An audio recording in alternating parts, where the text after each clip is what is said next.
Alors, bien le shalom, bonne arrivée à tous et nous allons pouvoir commencer nos moments de partage. J'espère que tout le monde se porte bien. Shalom, shalom, bonne arrivée à toutes ces personnes qui viennent de nous rejoindre. Notre thème ce matin, c'est l'empire du péché. Notre thème ce matin, c'est l'empire du péché.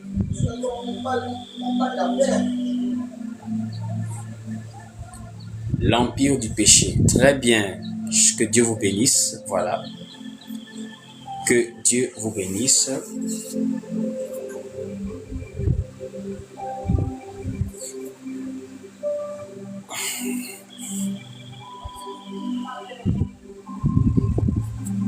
L'empire du péché. Alors, c'est une joie pour moi encore aujourd'hui de pouvoir partager avec vous ces moments. Déjà ici, mais également en ligne. Le péché est un sujet assez délicat. Et vous savez pourquoi est-ce que je traite de ce sujet? C'est par rapport à l'ignorance de plusieurs personnes concernant ce sujet. En effet, nous avons des extrémismes dans ce sujet-là. Et ceux qui voient le péché partout et ceux qui ne savent plus se discipliner quand ils savent qu'en réalité, le péché n'est pas dans la foi. Ça veut dire il y a des gens, et j'ai été parmi ces personnes, à une époque, on voyait le péché partout, je vous assure. On croyait qu'en Christ, il faut devenir droit comme une aiguille. Et on a vraiment essayé, parce que c'est ce qu'on nous enseignait en fait. En Jésus, il faut devenir doux comme un agneau. Il faut complètement changer. Il ne faut plus mentir, c'est vrai. Il ne faut plus voler. Il ne faut plus se fâcher. Il ne faut plus répondre avec dureté. Il faut toujours donner quand on vous demande. Si on vous embête, ne répondez pas. Il faut être calme. Il ne faut jamais avoir de mauvaises pensées, jusqu'à la pensée. C'est-à-dire jusqu'à la pensée. On est arrivé au niveau, même si tu penses, ça veut dire on ne savait plus comment vivre. Même les engagements, on a été dans une sorte de culpabilité où, même en pleine église, combien de gens se sentent coupables quand ils n'arrivent pas à prendre des engagements financiers? Le pasteur lève l'enveloppe. Ça veut dire dans ton cœur, tu n'as pas les moyens. Mais tu veux prendre. Et si tu ne prends pas, oh j'ai péché contre Dieu. Tu as péché contre Dieu parce que tu n'as pas assez d'argent pour répondre à un engagement. On est dans ces choses-là. Tu te lances dans un jeûne. Et tu n'arrives pas à jeûner. Peut-être toi, tu es un organisme un peu compliqué. Mais tu dis non, c'est un péché. Puis je n'arrive pas à jeûner. Si tu n'arrives pas à prier aux heures tardives, tu te sens pécheur. Tu te sens charnel parce que tu n'arrives pas à te réveiller à 3 heures du matin. Des choses qu'on nous a enseignées. C'est-à-dire la prière de 3 heures, c'est la bonne prière. Et si toi tu dors à 3 heures, c'est que tu es trop lourd, tu es trop charnel. Donc en réalité, il y a des gens jusqu'à présent qui vivent dans cette psychose dans les assemblées. On voit le péché partout. Et ce qui fait que ils ont maintenant créé une autre loi. Christ est venu sortir les Juifs du judaïsme qui étaient remplis de plus de 613 lois. Et eux, ils ont maintenant créé d'autres lois. Il y a des gens jusqu'au jeûne. S'ils ne jeûnent pas pendant 1 an, ils se sentent pécheurs. Donc c'est un nouveau péché qu'ils ont ajouté maintenant. On a maintenant beaucoup de sortes de péchés. Si le pasteur a fêté son anniversaire personnel chez lui dans sa maison, pas dans l'église, dans sa maison, chez lui personnel, et que toi, tu n'es pas parti donner un cadeau, c'est maintenant un nouveau péché. Si maman pasteur fait son anniversaire, que toi, tu n'as pas apporté cadeau, c'est un nouveau péché. À la Saint-Valentin, tu dois afficher le couple pastoral. Maman pasteur, papa pasteur, tu dois les afficher. Ça veut dire en réalité, les gens vivent maintenant une sorte de pénitence dans la foi, alors que la foi nous a délivrés des pénitences en réalité. Jésus dit, je vous donnerai du repos. Mais il y a des gens qui ne se reposent pas dans la foi. Quand vous voyez des gens qui font du lundi au lundi dans des assemblées, Lundi, réunion de prière. Mardi, réunion de délivrance. Mercredi, réunion prophétique. Jeudi, réunion d'enseignement. Vendredi, réunion de femmes. Samedi, réunion de jeunes. Dimanche, culte de la semaine. Et il y a des gens, s'ils ratent un jour, ils se sentent péchés. Donc, en un mot, on a créé de nouvelles culpabilités par rapport à des choses qui ne sont pas écrites, mais des dogmes qui ont été établis. Et on a évolué dans ces choses. Et je sais que plusieurs personnes sont dans ces choses parce que des gens me font des retours. Des gens m'écrivent pour dire non frère, il dit vraiment, hein, j'ai été délivré par des enseignements que tu dis parce que j'ai compris des choses même qu'au fond même, on était devenus de nouveaux esclaves même dans les églises. Ça, c'est la première partie des gens qui se culpabilisent à l'excès.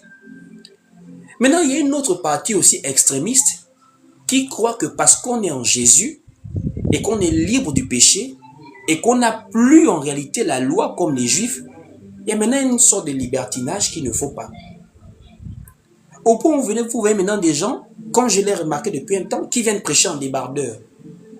C'est-à-dire, comme je suis là, j'enlève la chemise, le sous-vêtement qui me sert de débardeur, c'est ça que je prêche avec. Non, en Jésus, il n'y a pas de loi. En Jésus, on est libre. Est-ce que la liberté que Christ nous a donnée est maintenant un prétexte pour vivre selon la chair? Même l'apôtre Paul aussi a recadré cela, mais attention, on est libre en Christ, mais il y a une doctrine aussi à respecter. La doctrine, c'est plus comme la loi, puisque la doctrine, elle vient par la grâce. La grâce, ça veut dire, on te sauve au-delà même de ton mérite. Mais au moins, la doctrine nous amène à faire des efforts. Voici pourquoi Jésus pouvait dire, le royaume, c'est pour des violents, pas pour des parfaits, mais pour des violents. Il y a des gens, sous prétexte qu'on est dans la grâce, qui sont devenus de plus en plus indisciplinés aussi. Ça veut dire, ils partent faire le baptême avec un short, petite culotte. Vous voyez des soi-disant frères dans la foi qui jouent au football en culotte, on voit ses cuisses. Alors que la parole nous dit de nous vêtir d'une manière décente, avec pudeur. C'est vrai qu'on parle des femmes, mais l'homme aussi doit avoir de la pudeur. Puisque nous sommes le temple du Saint-Esprit, notre corps, on doit pouvoir bien le couvrir. Donc, il y a aussi des hommes qui font maintenant du libertinage. Sous prétexte qu'on peut boire du vin, comme je le dis clairement ici, que dans la Bible, on peut boire du vin, ça ne veut pas dire que j'encourage à l'ivrognerie beaucoup de personnes. Il y a des gens qui n'ont pas cet équilibre-là pour dire non, on est libre, mais par amour pour notre Dieu et par notre identité sur la terre, on doit être des modèles. Donc, soit on se culpabilise beaucoup d'un côté, soit on devient maintenant des extrémistes de la liberté de l'autre. Jusqu'au point, il y a maintenant des gens qui ne veulent plus avoir des conducteurs, ils n'ont plus de pères dans la foi, le mot père a été banni des assemblées, soit disant des gens qui prêchent la doctrine. Il y a des gens qui ne veulent même plus s'assembler, ils écoutent Jésus-Christ dans leur maison. D'autres même qui sont en libre ville ici, là. Mais qui, non, il y a trop de faux pasteurs. Moi, je ne veux plus avoir des pasteurs. Moi, je suis maintenant sur Internet. Ça, c'est très, très grave. Alors, qu'est-ce que le péché, alors, en un mot?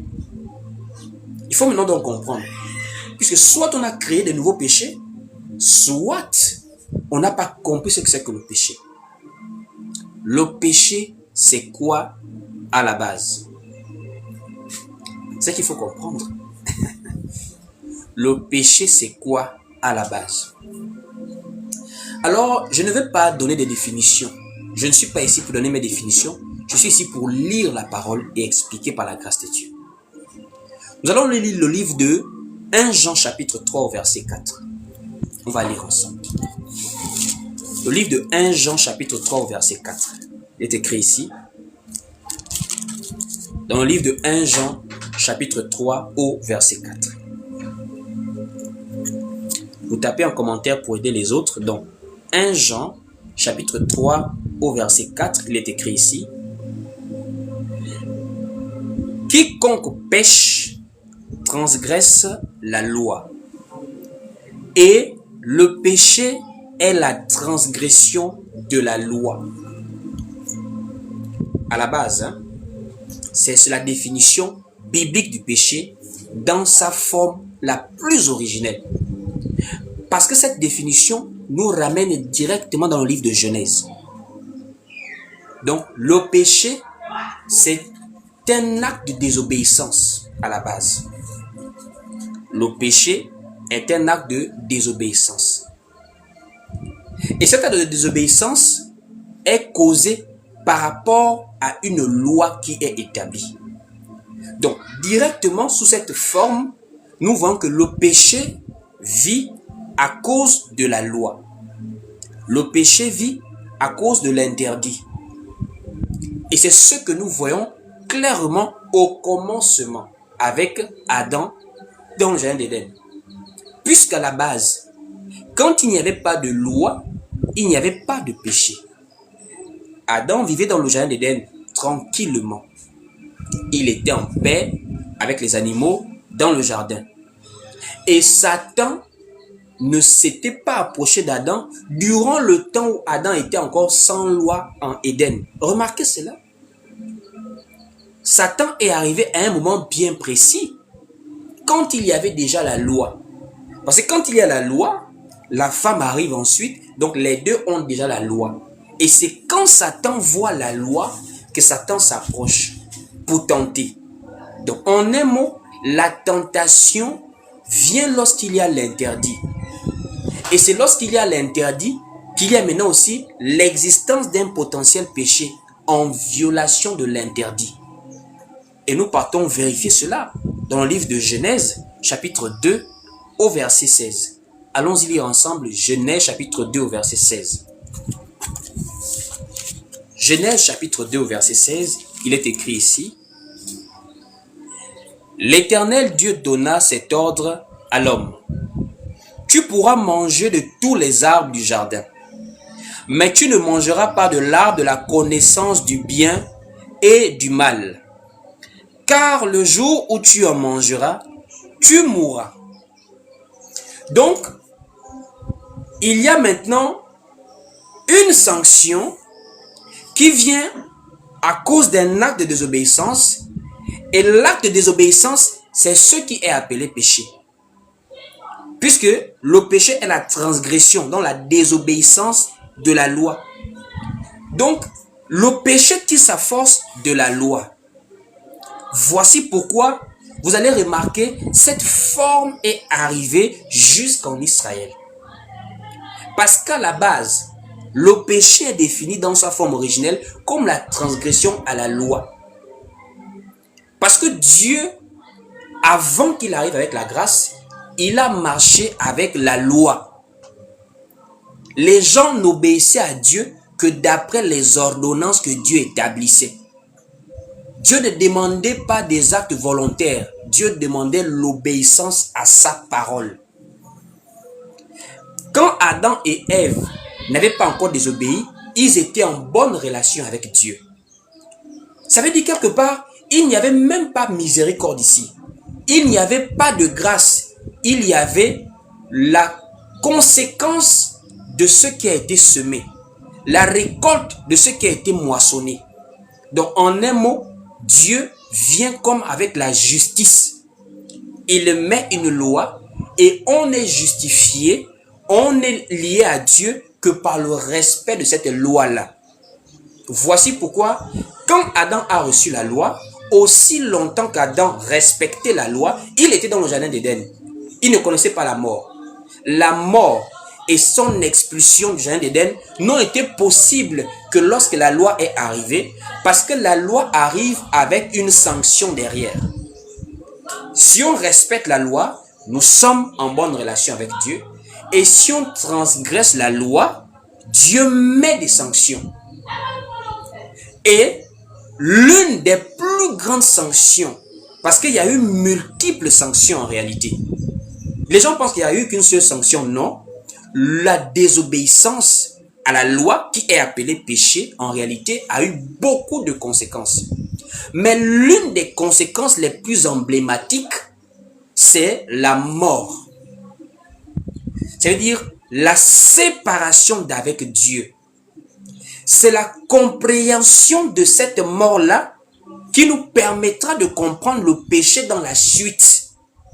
Parce que le péché, dans la originelle, s'il faut parler comme ça, le péché à la base, c'est le fait de transgresser à la loi de Dieu. Et avant qu'Adam et Ève transgressent la loi de Dieu, ils étaient en contact avec Dieu. Or, Dieu lui est esprit, Dieu n'est pas chair. Donc, ça veut déjà dire que il y avait un contact non seulement d'ordre physique, mais surtout d'ordre surnaturel avec Dieu. Parce qu'à la base, l'homme vient du monde spirituel. L'homme a été créé dans Genèse 1 et dans Genèse 2, l'homme est formé. Donc l'homme formé vient de l'homme créé. Et l'homme créé a déjà depuis été en contact avec Dieu. Donc Adam est en relation avec Dieu depuis le spirituel. Et quand il arrive dans le physique, Adam est toujours en relation avec Dieu jusqu'à ce que la loi arrive. Et quand la loi arrive, la loi met fin à ce contact, à cette union entre Dieu et l'homme. Et ce contact-là, c'est la séparation de ce contact-là est appelée la mort. Et cette mort a été dans tous les aspects du terme. De la même manière que Adam a été séparé de Dieu physiquement, il a aussi séparé de Dieu spirituellement. Et la séparation d'avec Dieu, c'est ce qu'on appelle la mort. La mort n'est pas seulement l'absence de vie dans l'organisme physique. Parce que d'après la science, la mort, c'est toute cessation de vie. Tout manque de vie dans un organisme vital, dans un organisme physique. Voici pourquoi on parle des êtres vivants et des non-vivants. Pourquoi on dit le caillou est un être non-vivant, alors que la feuille vit, alors que d'autres choses vivent. Ça veut dire, il y a une partie de la vie physique, une partie de la vie spirituelle. Or, ce qui est physique tire son origine du spirituel. Parce que tout ce que nous voyons là a été d'abord dans la pensée de Dieu. Dieu, lui, l'esprit. Quand Dieu dit que la lumière soit, la lumière vient de son esprit. Quand Dieu dit que l'herbe pousse, ça vient de son esprit. Donc nous là, les herbes, tout ce que nous connaissons, nous venons de Dieu. Donc s'il y a des conséquences, la première conséquence vient d'abord du monde de Dieu pour acquérir physiquement. Donc quand l'homme meurt d'abord spirituellement avant de mourir physiquement. Mais les deux morts sont actées lorsque l'homme a péché contre Dieu. Ça veut dire l'homme a désobéi à la loi de Dieu. Et vous allez remarquer comment l'apôtre Paul dit, vous étiez morts. Il parle à des gens qui sont maintenant dans la foi, les Éphésiens qui croyaient au Christ. Mais Paul leur dit, non, vous étiez morts. Mais il parle à des gens qui sont physiquement en vie, qui sont déjà des adultes, des pères, des mères, des familles, des gens actifs. Il dit, non, vous étiez morts. Mais comment il dit que les gens étaient morts? Il dit, par vos offenses et par vos péchés. Mais la mort là, c'était laquelle? Puisque quelqu'un est né, il a un certain âge, il n'est jamais mort. Mais Paul dit, vous étiez mort, pourquoi? Vous étiez séparés de Dieu. Prenons rapidement le livre de Éphésiens, chapitre 2, au verset 1er, au verset 2. Éphésiens chapitre 2, dès le verset 2, premier même. Éphésiens 2, au verset 1er. Écoutez vous-même ce que l'apôtre Paul dit. Éphésiens, chapitre 2, dès le verset 1er. Écoutez vous-même. Vous étiez morts par vos offenses et par vos péchés. Donc, nous comprenons que la mort, c'est pas parce que tu as fait l'accident que tu meurs. La mort, c'est pas parce qu'on t'a empoisonné. Oh, il est mort, on voit le cadavre. Non. Le péché, c'est-à-dire le fait de désobéir à Dieu, crée aussi une mort. Donc, en un mot, la mort, là, c'est pas seulement l'affaire que quelqu'un voit son cadavre.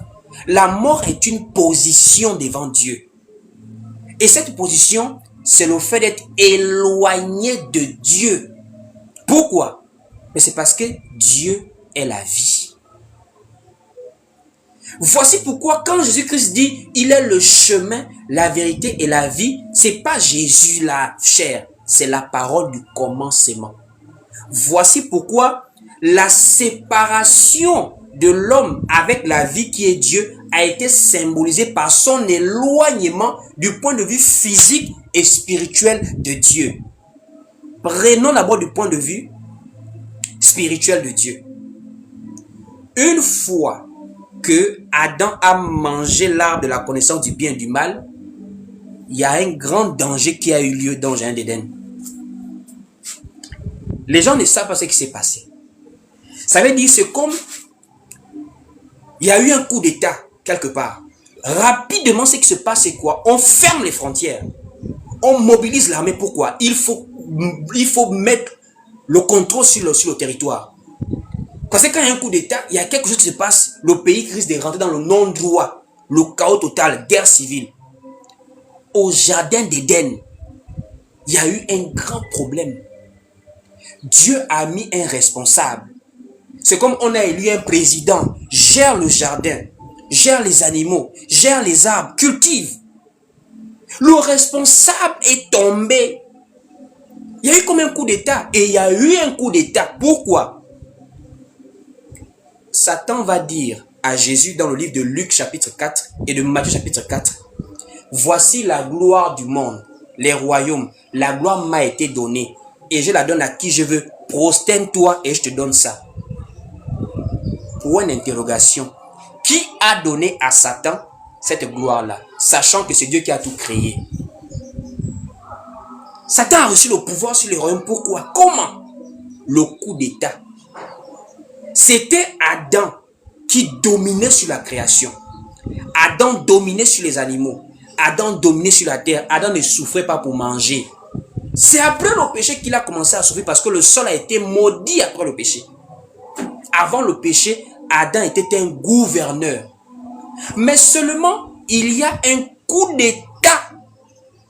Satan vient faire tomber Adam et Ève. Et quand Satan vient faire tomber Adam et Ève, directement Adam tombe dans le péché qui a été défini par un Jean. Adam est tombé dans la transgression avec sa femme Ève. Et quand les deux tombent dans la transgression, directement la sanction est actée. Il faut qu'il meure. S'il ne meurt pas, c'est que Dieu a menti. Parce que c'est Dieu lui-même qui a promulgué la loi. Qui désobéit meurt. Et la mort a l'aspect spirituel et l'aspect physique. Donc une fois Adam et Ève mangent, ils sont déjà morts. Et quand ils sont morts, Dieu acte maintenant la sanction. Il les éloigne maintenant de la vie. Et la première des choses que Dieu a montré qui prouvait la mort d'Adam spirituellement, c'est qu'il a tout fait pour que Adam ne mange pas l'arbre de vie. Voici pourquoi Dieu prend le contrôle du jardin. Il met deux chérubins à l'entrée. Il dit à Adam, sortez. Pourquoi? C'est pour que Adam et Ève ne mangent pas l'arbre de vie et vivent éternellement dans leur état de désobéissance, dans leur état de pécheur. Alors que Adam et Ève avaient encore le souffle de vie, ils avaient la chair. Mais de quelle vie parlait-on là? Puisqu'il y avait l'arbre de vie. Mais comment il y a l'arbre de vie alors qu'ils ont le souffle de vie comme vous et moi le matin, nous respirons par les narines là? Non, c'était la vie spirituelle, la vie éternelle qui était dans l'arbre de vie. Donc, premièrement, Adam et Ève sont éloignés de Dieu. Ils sont chassés de la présence de Dieu.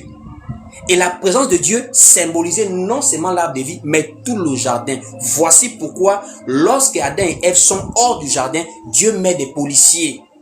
Il met des chérubins avec une épée flamboyante. Une épée flamboyante. Pas des épées, hein. Une épée flamboyante.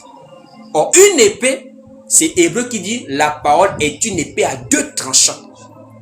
Ça veut dire, Adam et Ève sont chassés de la présence de Dieu. Ils sont déjà morts spirituellement.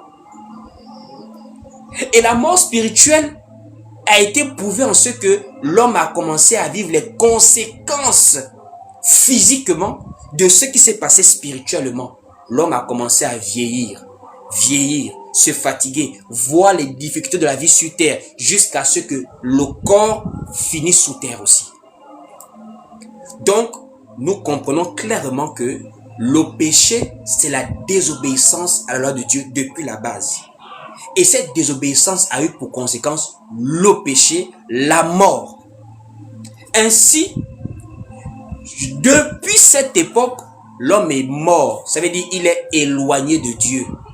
C'est pas moi qui le dis, c'est la parole.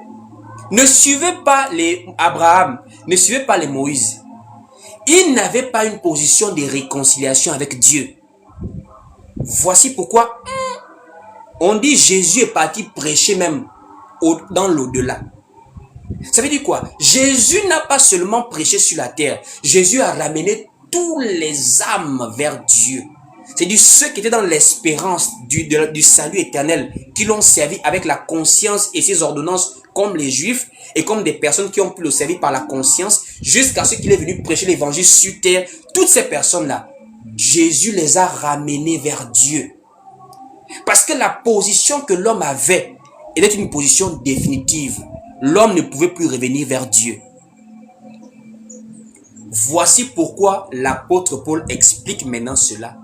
Que jusqu'à ce que Christ arrive, la même position que la loi a eue dans le jardin d'Éden, c'est la même position que la loi a eue jusqu'à ce que Christ arrive. La loi a été là que pour condamner les hommes. Aussi choquant soit-il, frère, c'est la loi qui a donné la force au péché. Sans loi, pas de péché. Sans péché, pas de mort. Et si on n'est pas mort, on n'est pas éloigné de Dieu. Mais le fait que la loi a toujours été là, l'homme ne pouvait pas se rapprocher de Dieu. Pourquoi? Parce que l'homme est dans un corps de chair et ce corps de chair ne peut pas respecter de manière scrupuleuse et infaillible la loi de Dieu. Voici pourquoi vous voyez, les Juifs ont souffert avec les lois qui ne pouvaient pas les sauver. Pourquoi? Parce que l'homme de lui-même, charnellement parlant, ne peut pas vivre la loi de Dieu sans la transgresser. Il est impossible.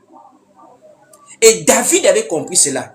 David a fait comprendre dans le psaume que ne m'amène pas en jugement avec toi. Je ne peux pas. Ce que tu agrées, c'est un esprit brisé. Pourquoi? Parce que David avait compris que depuis Adam, l'homme a montré ses limites par rapport à la loi. Et c'est pour cela que nous avons porté le péché là en nous, jusqu'à ce que Christ arrive. Pourquoi? C'est parce que à chaque fois qu'on voulait tenter d'aller vers Dieu, la loi était là comme un barrage. Or, la loi c'est ne mens pas, ne vole pas, ne triche pas. La loi c'est prie, fais comme ça, fais comme ça. À beau essayer de faire ça, c'est pas possible. C'est pas possible. Allons-y voir comment l'apôtre Paul en parle dans le livre de Romains. Allons-y voir. Nous allons prendre le livre de Romains, chapitre 7. Romains chapitre 7, à partir du verset, nous allons prendre à partir du verset même premier. On va lire en descendant. Je vais vous amener quelque part. Soyez patients. On prend Romains 7, dès le verset premier, et on fait la lecture en descendant. Vous allez comprendre que la loi a été même le catalyseur du péché. La loi a éloigné l'homme de la présence de Dieu parce que étant impossible à l'homme de respecter ça, l'homme ne pouvait plus repartir vers Dieu à cause de ce barrage de la loi. Romains 7, dès le verset 1er. Écoutez vous-même. Ignorez-vous, frères, car je parle à des gens qui connaissent la loi, que la loi exerce son pouvoir sur l'homme aussi longtemps qu'il vit. Ainsi, une femme mariée est liée par la loi à son mari tant qu'il est vivant. Mais si le mari meurt, elle est dégagée de la loi qui l'a liée à son mari. Si donc, du vivant de son mari, elle devient la femme d'un autre homme, elle sera appelée adultère. Mais si le mari meurt, elle est affranchie de la loi, de sorte qu'elle n'est point adultère en devenant la femme d'un autre. De même, mes frères, écoutez bien. Parce que l'affaire de la femme et du mari, là, c'est vrai qu'il y a un aspect d'une mari naturelle. Mais les gens ne comprennent pas qu'il y a un aspect spirituel derrière. Paul va maintenant poursuivre la lecture au verset 4 pour vous expliquer maintenant de quoi est-ce qu'il veut parler en profondeur. Il dit ici au verset 4, « De même, mes frères, vous aussi, vous avez été par le corps de Christ mis à mort. » Eh mon Dieu, en ce qui concerne la loi,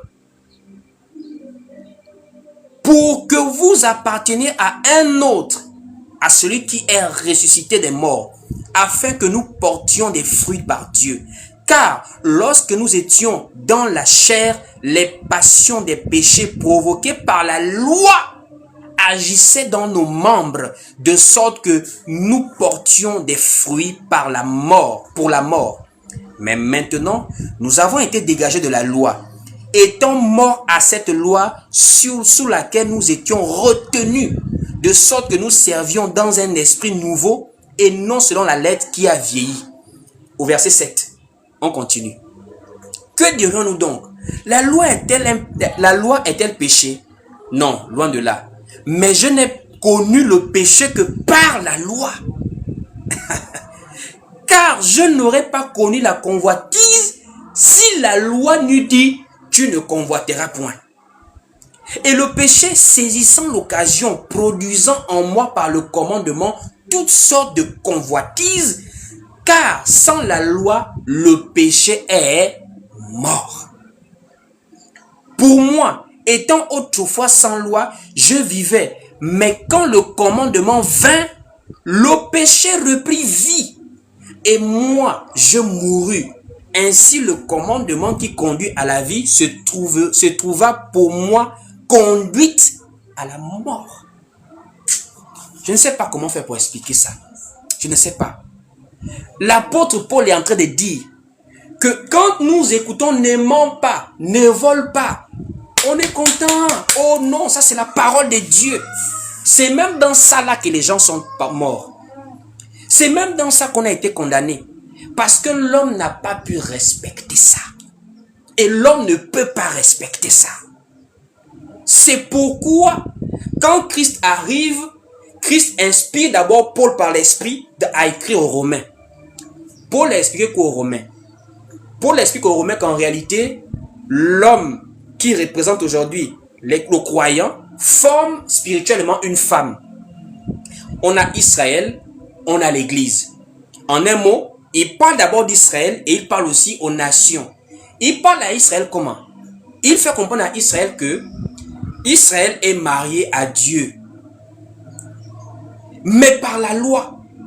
Donc la loi devient comme la représentation de Dieu sous forme de mari. Donc une femme est mariée à quelqu'un.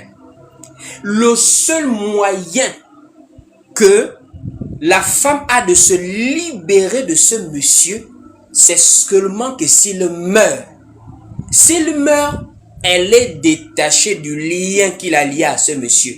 Voici pourquoi je pouvais dire la dernière fois à l'affaire du pasteur Marcelo, c'est vous les émotionnels qui avez condamné le pasteur là. Il est faux dans son enseignement. Mais l'affaire du remariage, il ne faut plus condamner les gens comme ça.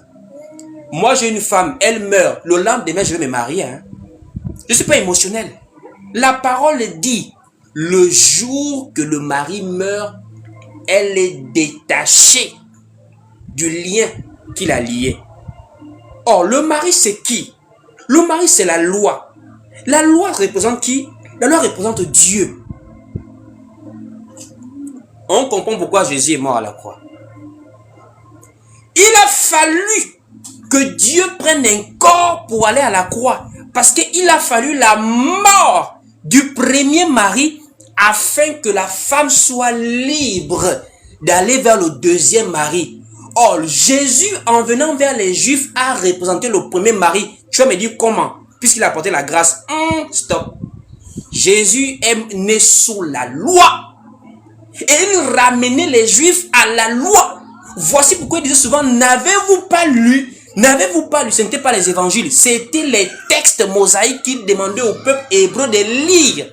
Parce qu'il savait qu'il partait abolir tout ça à la croix afin de libérer la femme appelée Israël pour qu'elle soit prête à embrasser la grâce après sa résurrection. Voici pourquoi, quand Jésus-Christ ressuscite, les croyants israélites qui croient maintenant sont détachés de la loi. C'est pourquoi Paul avait dit aux Juifs à Jérusalem, il est inadmissible qu'on force encore les gens à se faire circoncire selon le rite de Moïse, puisqu'en Christ, c'est la circoncision du cœur. C'est comme nous les croyants. Autrefois, nous avions nos lois, nos croyances, selon le Bouiti, selon le Vaudou, selon le Mvet. Jésus nous dit, il a d'abord fallu une mort. Et on a constaté la mort par notre engloutissement dans le baptême. Aucun de ces dieux ne s'est levé pour venir nous défendre de la mort. Nous sommes morts afin de créer le détachement de notre ancienne croyance pour être maintenant libres de naître de nouveau avec le nouveau mari, Christ dans la grâce. Ça veut dire, même la compréhension du péché change quand on est dans la foi maintenant. Voici pourquoi je vous ai dit au départ le péché a une perception originelle et elle a maintenant une nouvelle définition en Christ. Puisque si Jésus nous délivre de la loi, il ne peut pas nous ramener dans la même loi. Donc si la loi nous a condamnés dans les ordonnances que tu ne mens pas, tu ne voles pas, quand Jésus arrive, Jésus ne peut plus venir nous ramener dans ces choses parce qu'il sait qu'on va encore mourir s'il ramène encore les tu ne convoiteras pas. C'est là même là où tu convoites même encore bien même. Et vous allez remarquer, les gens qui font le plus d'exercices de ne pas convoiter, ce sont les gens qui tombent le plus. Parce qu'ils se concentrent sur la loi au lieu de se concentrer sur la liberté que Christ leur a donnée. Voici pourquoi en Christ, le péché, ce n'est plus la transgression de la loi. Le péché, c'est le fait de ne plus croire en Jésus. Voici pourquoi Jean rappelle la transgression depuis Genèse. Mais Jésus avait dit, il enverra maintenant un consolateur qui nous permettra de comprendre ce que c'est que le péché.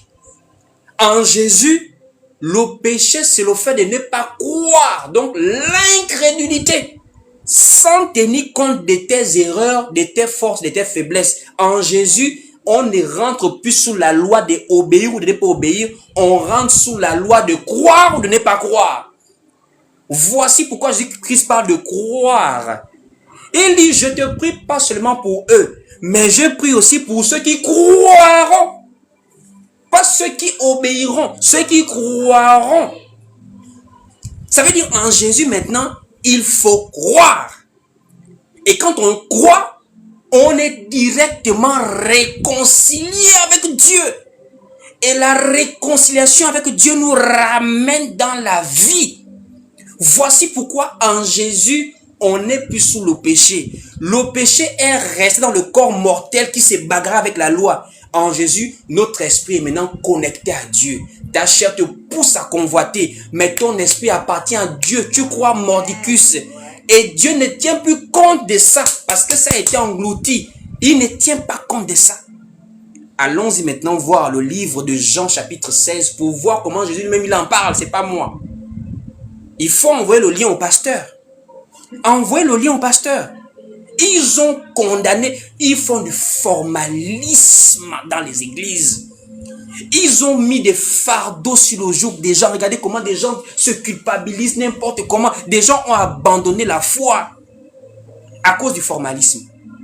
Alors qu'on a été réconcilié avec Dieu au prix de notre foi et non par les œuvres. La loi valorisait les œuvres. La grâce valorise la foi. Voici pourquoi Abraham est le père de la foi, parce que c'est pas les œuvres. Il était stérile. C'est par la foi en Dieu qu'il a pu concevoir. C'est par la foi en Dieu qu'il a pu être le père d'une grande nation. Et nous tirons ça de lui. Et c'est cette foi que Christ met en valeur pour dire, pour revenir à la vie avec Dieu. Passez par la foi. La loi vous a condamné. La grâce vous réouvre le jardin. Jean 16. Jean chapitre 16. On va lire. Jean au chapitre 16.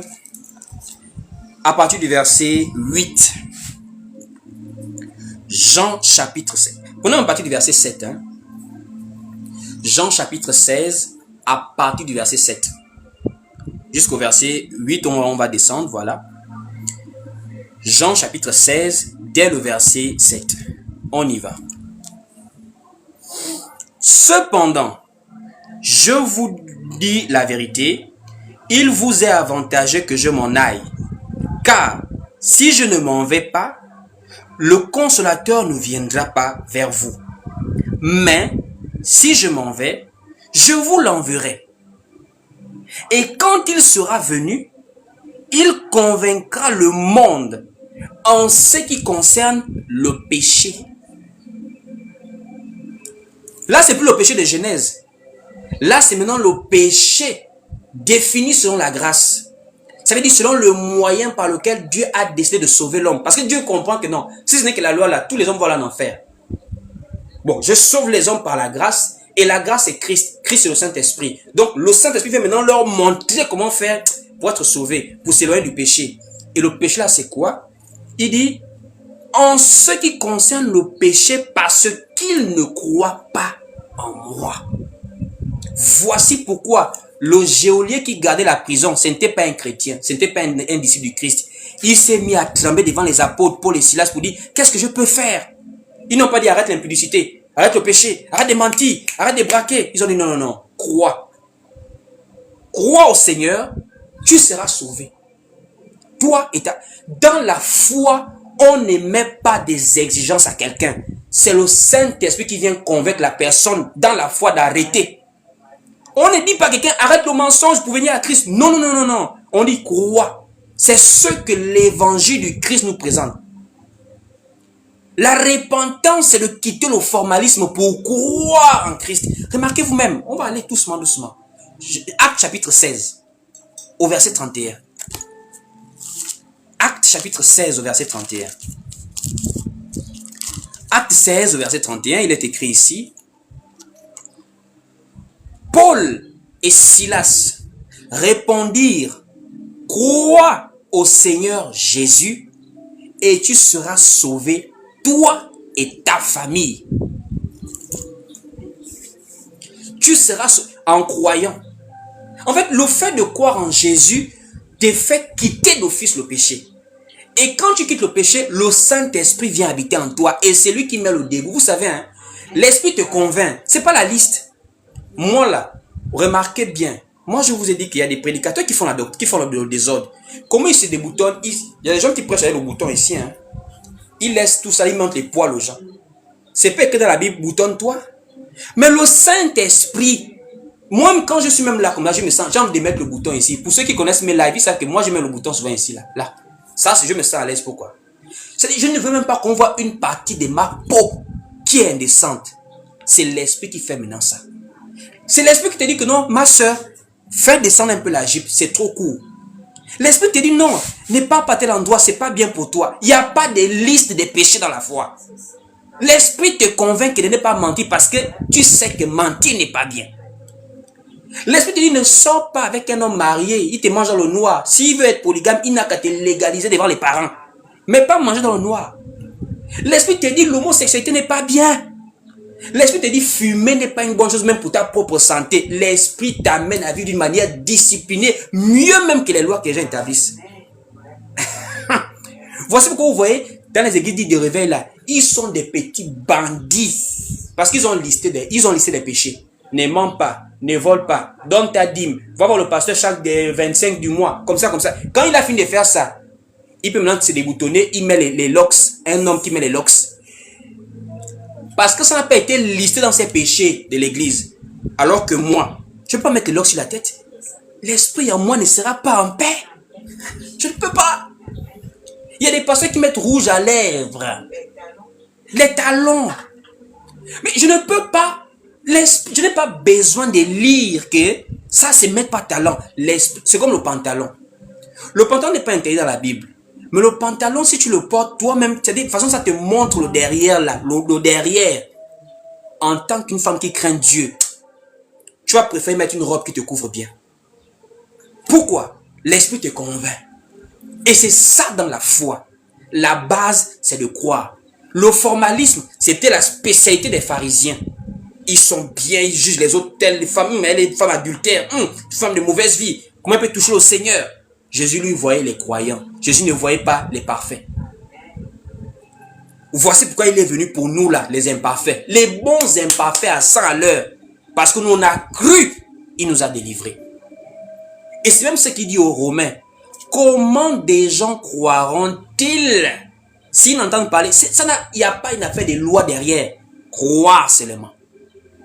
Romains chapitre 10, à partir du verset 13, on va lire. Romains chapitre 10, à partir du verset 13. Quel bel enseignement je vous avais promis. Je vous avais promis un bel enseignement. Romains 10, dès le verset 13. Écoutez vous-même. Car quiconque invoquera le nom du Seigneur sera sauvé. À partir du verset 14, comment donc invoqueront-ils celui en qui ils n'ont pas cru? Tout est basé sur la foi. L'un des exemples les plus emblématiques, c'est le brigand à la croix. Lui là, encore, comme nous on dit au Gabon, ici là, on a une ethnie qu'on appelle les Fans. Moi, je suis Fan. On dit Abel est à niveau. C'est-à-dire, il a débloqué, il est monté plus. C'est-à-dire, un bandit qui est à la croix. Il n'a pas forcé. Ah, souviens-toi de moi. Quand tu viendras dans ton règne. Question. Comment lui sait que Jésus-Christ est roi des rois? Il ne sait pas. Il croit. Et nous là, on ne sait pas où est Jésus dans le ciel. On n'a pas vu les yeux, mais nous croyons. C'est par la foi que nous sommes là. On ne va plus faire les débats avec les scientifiques. Oh, Jésus a existé. Ça, c'est à leur égard. Nous, on croit. Le livre là, tel auteur, en telle année, ça n'a pas existé. Nous, on croit. Parce que c'est cette foi-là qui nous donne la garantie de repartir vers Dieu tranquillement. Si ce n'est que les lois des hommes, on va tous tomber un matin.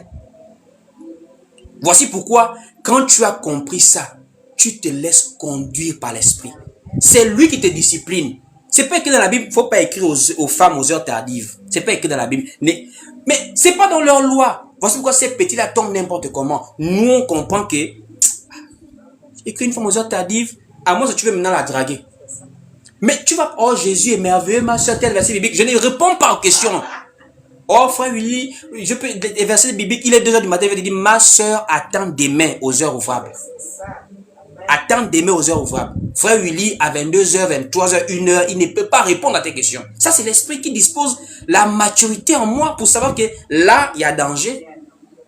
C'est pas écrit liste. Mais la loi, c'était des listes. Prends ou tu prends pas. Or, Paul a dit, c'est quand il y a la loi que le péché prend vie.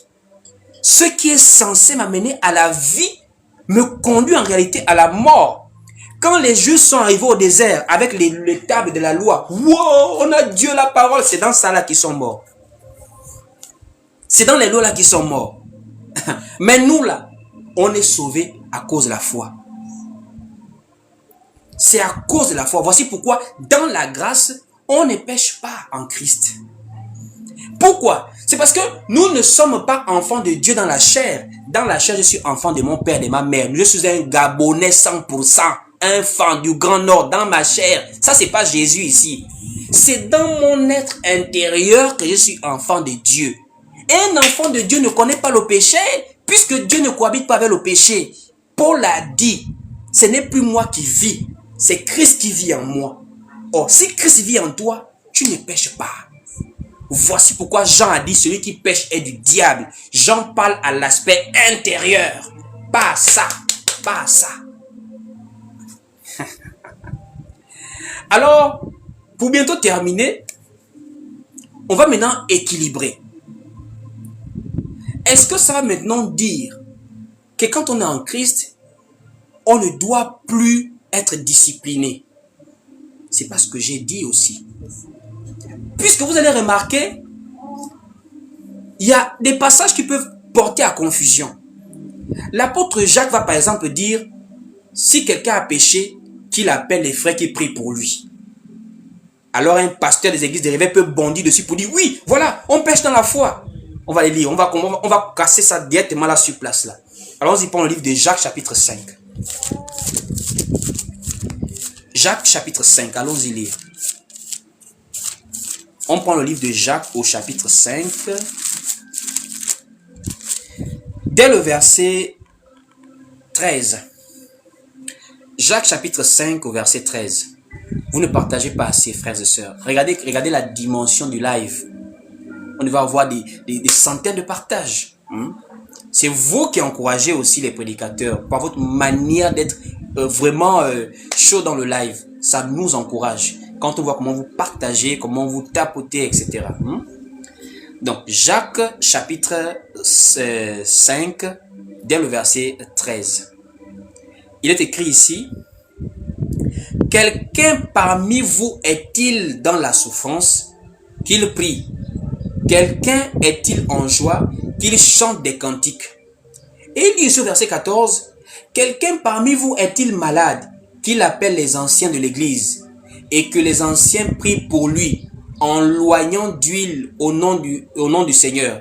La prière de la foi sauvera le malade, et le Seigneur le relèvera. Et s'il a commis des péchés, il lui sera pardonné. Confessez donc vos péchés les uns aux autres et priez les uns pour les autres afin que vous soyez guéris. La prière fervente du juste a une grande efficacité. Alors quelqu'un va se dire, frère Willy, mais la parole dit, confessez vos péchés les uns aux autres. Alors frères et sœurs, ce n'est pas la définition qui change dans la grâce, c'est la nature de la chose. Péché reste péché. Ne pas mentir, mentir c'est un péché. Qu'on soit dans la loi, qu'on soit dans la grâce.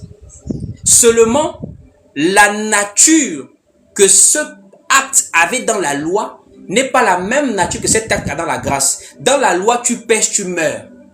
Mais dans la grâce, tu pèches, Dieu te pardonne. Vous comprenez la différence?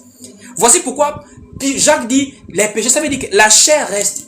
Ton esprit est propre, mais ta chair commet quand même le mal.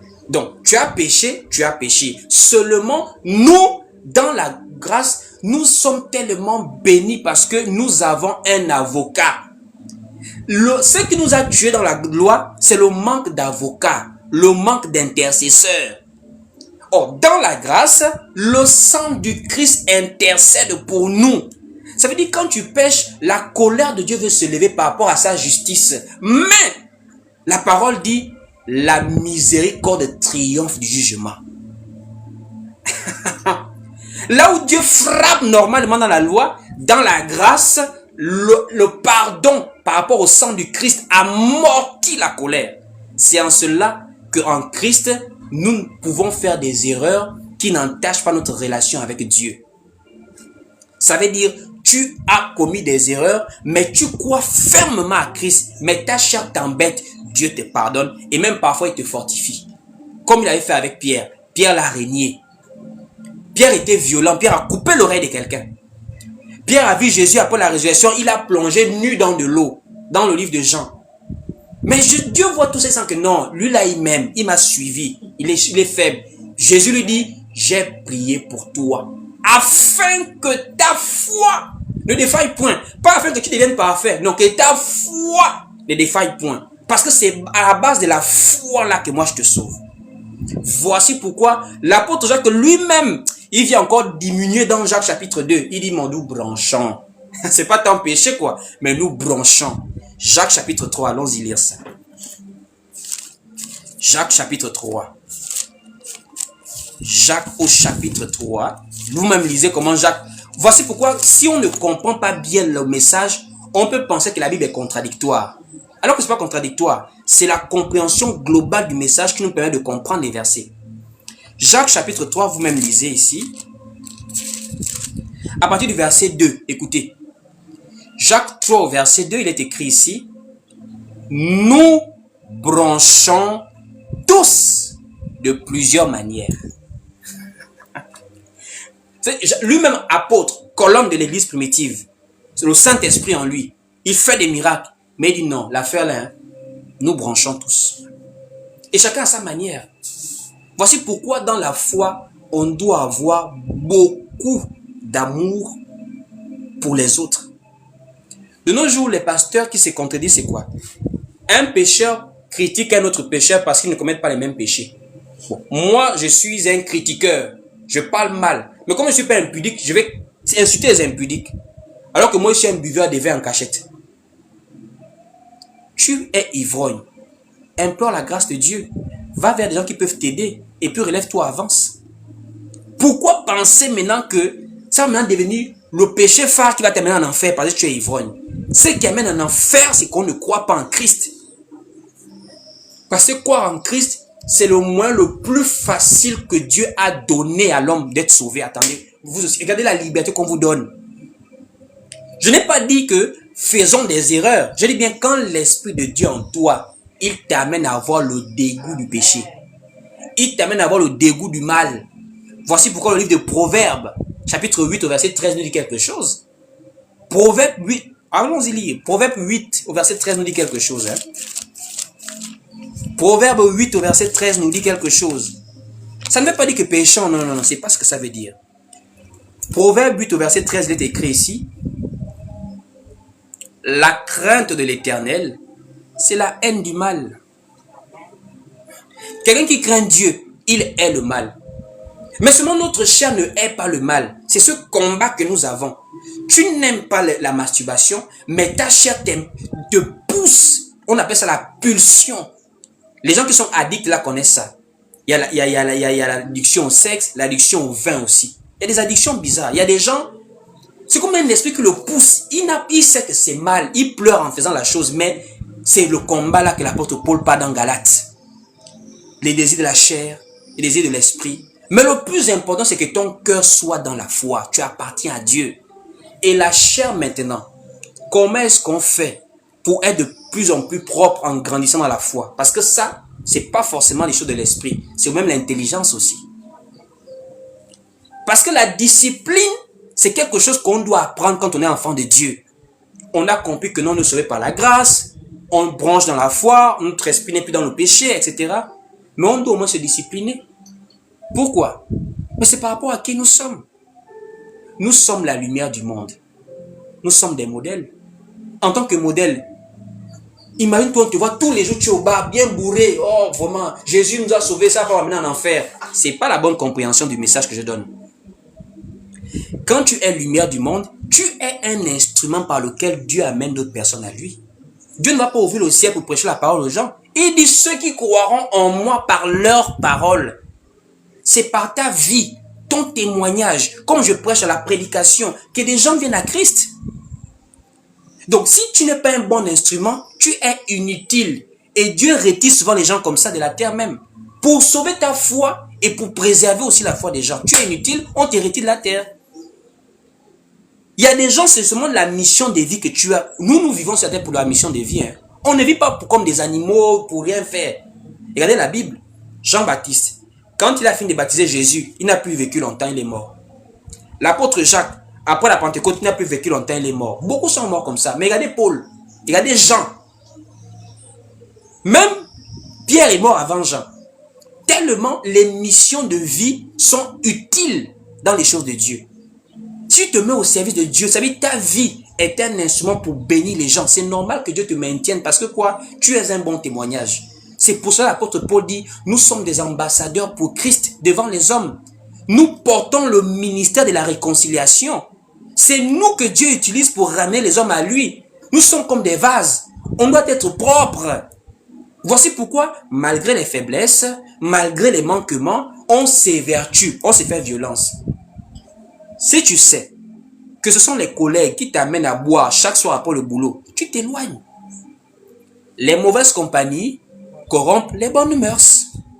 Si tu sais qu'il y a une femme, elle là, tu ne peux pas rester devant elle. Mon frère, c'est pas ta femme là. Elle ne veut pas le mariage, elle veut que les amusements coupent le contact. Coupe le contact. Parce que elle ne veut pas des choses sérieuses et elle t'amène à te souiller en dehors du mariage. C'est maintenant la sagesse aussi. Tu sais qu'il y a des endroits quand tu pars, facilement la bagarre peut arriver là-bas. Ne pars plus, frère. Là, maintenant, c'est toi qui te dis que tu t'assois pour dire, Seigneur, aide-moi. Je pense que c'est parce que je pars là-bas que je tombe. C'est parce que je fais comme ça que je tombe. La masturbation, c'est les réseaux sociaux, parfois les films érotiques, les séries télévisées. Donc ça là maintenant là, c'est pas le Saint-Esprit qui va te dire appuie la télévision là. Toi tu es intelligent pour dire non, c'est la série là qui me pousse à convoiter. Donc, le péché c'est ça. Dans la loi, c'était la transgression. En Christ, c'est le fait de rejeter le Seigneur. Et pour nous, nous savons que dans la foi, on ne pêche pas. C'est notre chair qui est livrée et vendue au péché. Seulement, on se discipline et on ne marche que par la grâce de Dieu. Voici pourquoi Paul a terminé en disant, ça ne dépend ni de celui qui veut, ni de celui qui court, mais de Dieu qui fait miséricorde. C'est-à-dire, même la foi que nous vivons là, tout est par la grâce de Dieu. Donc, j'espère vraiment que quelqu'un ce matin a été richement béni et édifié par cet enseignement que nous venons de mettre fin maintenant, que nous venons de terminer par la grâce de Dieu. Que Dieu soit glorifié. Nous sommes arrivés au terme de nos moments d'enseignement. Nous sommes maintenant en culte les dimanches. C'est tout un culte complet. Donc ça veut dire, on prie, on chante, on peut faire des témoignages s'il y aura la possibilité un jour. Donc, nous allons prier pour la fin ensemble. On n'a pas encore terminé. On prie pour la fin ensemble. Si vous avez à distance la volonté de bénir la parole, vous avez la possibilité. Le numéro qui est sur le bio TikTok, c'est le numéro par lequel vous pouvez nous envoyer des dons volontaires et libéraux via Western Union à l'étranger, et ceux qui sont au niveau du Gabon à Libreville via RTL Monnaie. Donc, les identifiants sont directement collés au numéro. Vous pouvez faire votre don libéral. Nous travaillons ici grâce à votre générosité. Et par rapport à ce message que nous prêchons, ce réveil que nous avons, nous savons qu'il faut vraiment être un élu de Dieu pour soutenir cette œuvre-là. Voici pourquoi nous allons prier maintenant pour la fin. Et je vais aussi profiter à prier pour une offrande, une libéralité que quelqu'un a pu donner après avoir été béni par ce message. Si tu es à distance, tu peux faire le don après. Si tu es proche, tu peux déposer, voilà, même quelque part, ça dépend. Donc, nous allons prier, je vais prier pour la fin. Seigneur, mon Dieu, je te dis merci. Merci, Seigneur, pour ce temps d'enseignement de ce matin. Depuis un moment, tu avais mis cette pensée dans mon cœur à prêcher sur l'empire du péché. Seigneur, c'est un message qui consiste à délivrer, oh mon Dieu, mon roi, des personnes par rapport à la compréhension erronée de la parole de Dieu. Le fait de connaître la vérité, ça délivre. Le fait de connaître la vérité, ça donne la paix et la joie dans le cœur de quelqu'un. Là maintenant, je dis à quelqu'un après ce live, réjouis-toi parce que en Christ tu es béni. En Christ tu as la paix. En Christ tu as le repos de ton âme. Tu n'es plus sous la loi. Tu bénéficies de la liberté que Christ t'a donnée d'être sauvé en croyant simplement en lui. Je prie pour toute personne qui va donner une offrande, une libéralité, que ça soit à distance ou ici sur place. Je bénis cette libéralité et je prie qu'au Dieu, tu puisses bénir la personne qui a soutenu et même celle qui avait l'intention, mais qui n'a pas présentement, Seigneur. Je te supplie de nous garder dans la foi, dans ce message qui nous sauve, qui nous entretient, qui entretient nos âmes, Seigneur. Je t'en supplie, Seigneur, mon Dieu, mon roi, la semaine qui va commencer demain, entre tes mains, nous recommandons toutes choses, nos vies et tout ce que nous avons et tout ce que nous sommes. Et nous te supplions que selon ta grâce, tu nous ramènes ici en ce lieu et sur cette plateforme pour de nouvelles réunions. Seigneur, permets-nous de passer un très bon dimanche. C'est au nom du Seigneur Jésus-Christ que nous avons ainsi tous prié. Nous disons Amen, Amen et Amen. Amen à tous et que Dieu vous bénisse. Nous avons terminé nos moments de réunion.